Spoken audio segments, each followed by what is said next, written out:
Hai jaarsaa utee maasha Allah. Dhugaa rabbi nama jabaadha qeerroo gumaa qeerroo Jawaar Mohaammed Sekuriitii Jawaar Mohaammed ture bar. Ni beektaa seenaa. Yoo gammaa jedha bar. Haa gammaa sitti mudhannee iyyuu gallalte profaayilii irratti. Waan geemii adabamtee irra kaa'ettee na fakkaate baran. Maa geemii adabameetiin ji'a tokko guutuu irra kaa'adha. Meebii ta'uu danda'a maalitti hin beekan. Onni ma keessa adabamee irra kaa'adhe malee geemiidha miti. Ispoonsarii keenya kun hojii miilaadha. Okay amma jaalattee jirtaanii? Abiibtii qaama hundaan jaaladhe qeensa qabee rifeensa mataarraa qabee qeensa lukaatitti qaama hunda keessa nagahee. Gizee meeqa jaalalti si qabasa? Sorry. Jaalalti na qabaan maal inni? Gizee meeqa jaalalli si qabaan maal?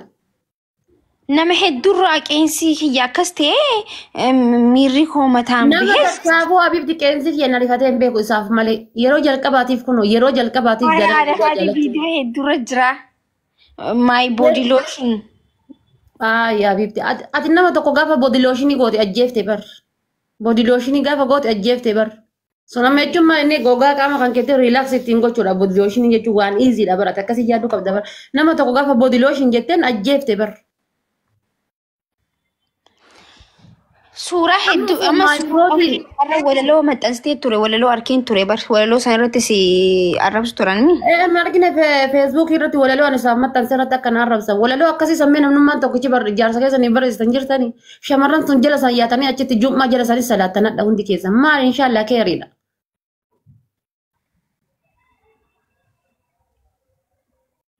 Anaaf ta'e yoo jedheetiin jedhi maal rakkoo qaba.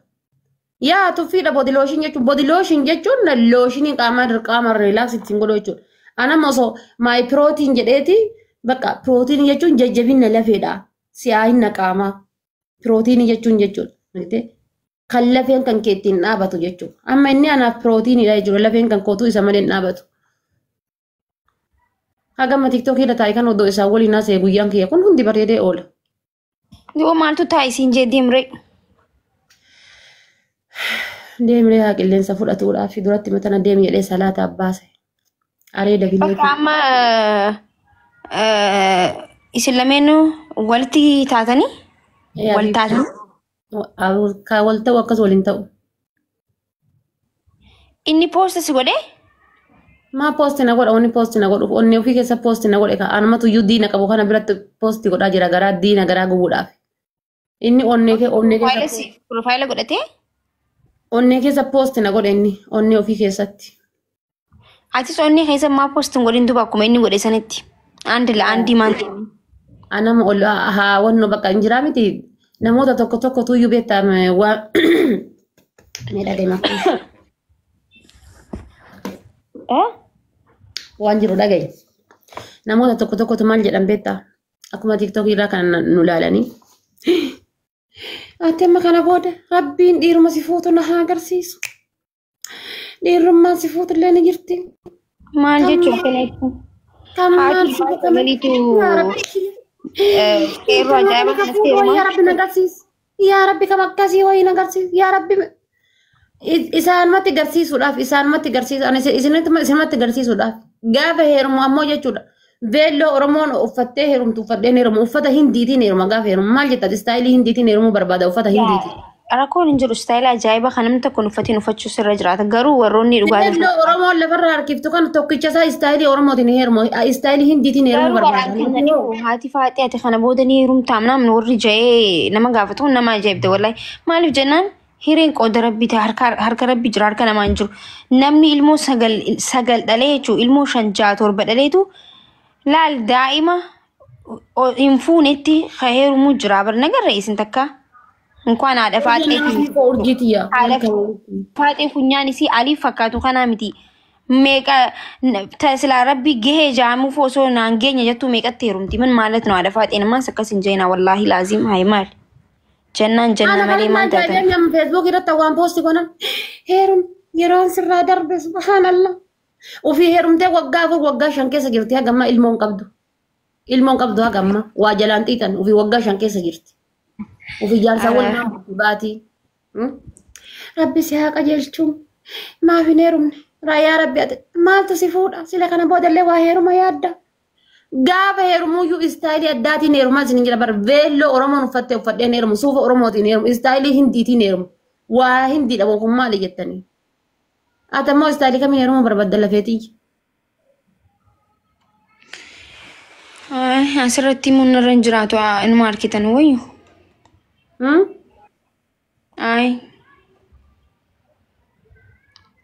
Amma laba asiin galle barate. Amma istaayilii Hindiitiin heerumuu barbaada jechuun guyyaa sanillee istaayilii Hindii godha jechuu miti bar yoo barbaachisha ta'e istaayilii Chaayinaa godhuu danda'a bar. Jijjiiruu danda'a. Haadha faadhi jechuun. By the way, sargiin kan kee waan addaa ta'uu qaba si gadi.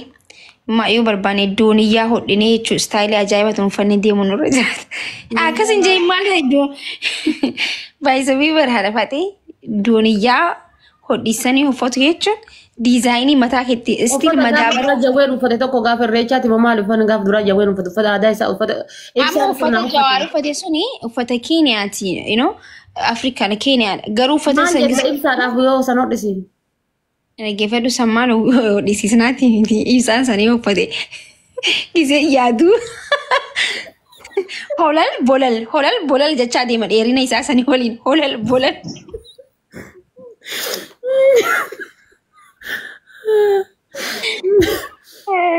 waan akkasiirraan bareedu dhagaye. Ammaati madaabara yoo uffatte haadha faati fakkeenya siin jedhan amma uffadhu siin jedhan. Waan addaa tokko yoo uffatte amma uffata Jawaar Mohaammed uffate san nama hedduu irraa dubbate. Namni akka isa qofa uffate namni waan hin uffanne hedduun hayi uffanni ati uffattu jechuun gaaffii namatti ta'uu qaba shi inkwaan sargii teetii miti. Kaafar amma waan caammaa san falaalanii namni gariin fuudhee gara Goondarii kana fagalchee oole Jawaariin jechuudha. Amma anamma kanaafuu maal godhuu qaba guyyaa san guys. Ati amma maal jettamee uffanni Sidaamaa sun illee hagana maraa miti. Maal godhuu qabna jettaati. Maal inni haadha faati maal naan jettee komantii takka na kofalchisee maal jette? Warqii uffadhaa laa warqii miti. Maal itti amma uffata sargii keetiiti haati barbaaddu? Ka sargii kiyyaati. Don't worry dizaayinii haaroo si ajajnaan yaadin. Habibti atoo barbaachisaa ta'eetiin jedhe dooniyaa Itoophiyaa akka dinnichaatiin gurguran sana odeessiiftan maal si amana si'a? Nama amanu dadhabee si amana? Dooniyaa badde nagarree dooniyaa sanirraa istaayilii uffata sanii miti namni biyyee sibiintoo irraa uffata uffatee uffatu jira bar. Kun olaan argitanii beekaa barani. Mastaawotii irraa uffata uffatan shunkurtii irraa qullubbii irraa maali? Akka keetiif ka ibsaa gogaa horii irraa si warra hojjechiifna.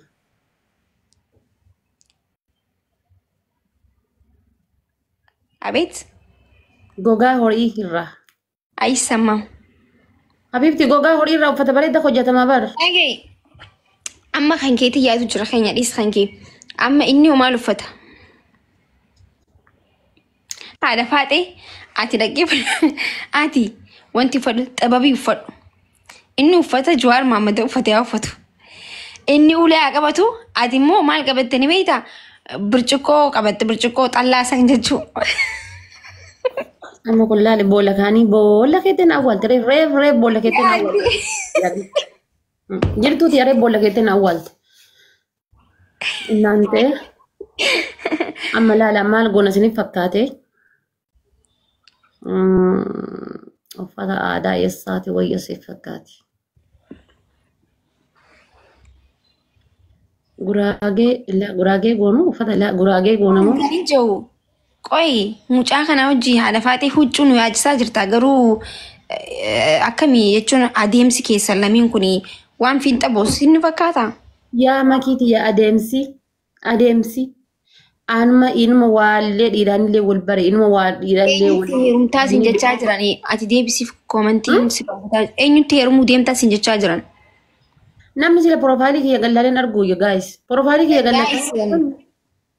Ani jenne isi jee guma qeerroo profaayilii irra kan jirutti heerumuudhaaf qophii xumurattee uffata ana gaafachaa jirti jechuun diizaayinii akkamii haa uffadhuttee waliin nama reechisaa jirti jechuudha. Akka argitanitti ani immoo jaarsi argamee warri jettan osoo jaarsiin argamin uffata soqaan sileen maraadhe ani jaarsi argamee dura warri jettan. Rudiidha barummanni kun akkamii yaadda sin Akkama ani namni osoo shunkurtiin cirilni lukuu kana kafee distiin naqa.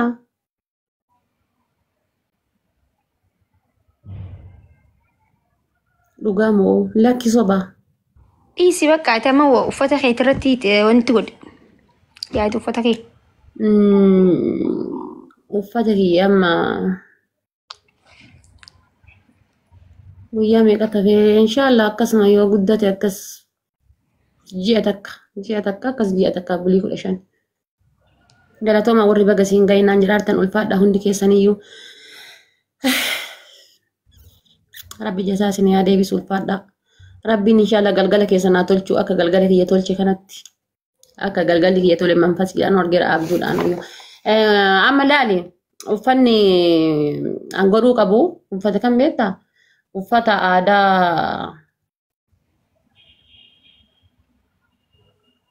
silxee yookaan guraagee godha.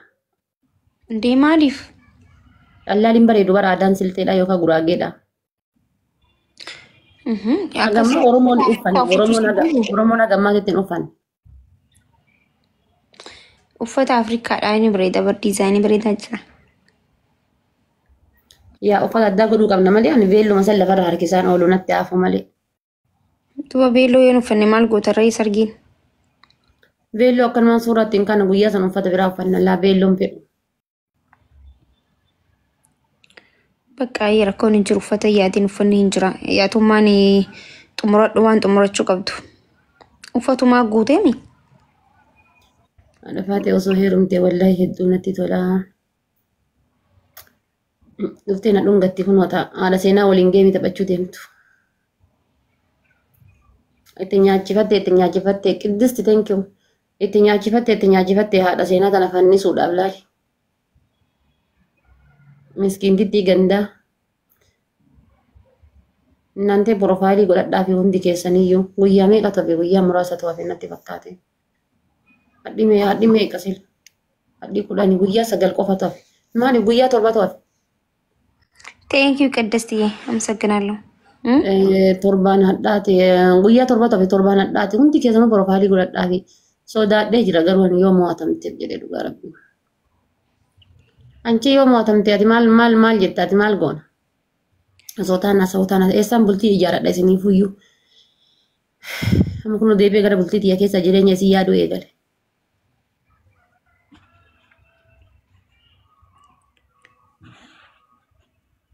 Maal jette yoo mootamte kaa yoo mootamtes? Dantaa isiidisa? Yaa ani mana dhaqu mana asiriifaan dhaqu guyyaa 2-3 booda maaliif jenna isintu gaddaafaa kana seenee anaa miti dammoo si mallee. Abiibtii dhageeffadhu hin dhannan jedhu.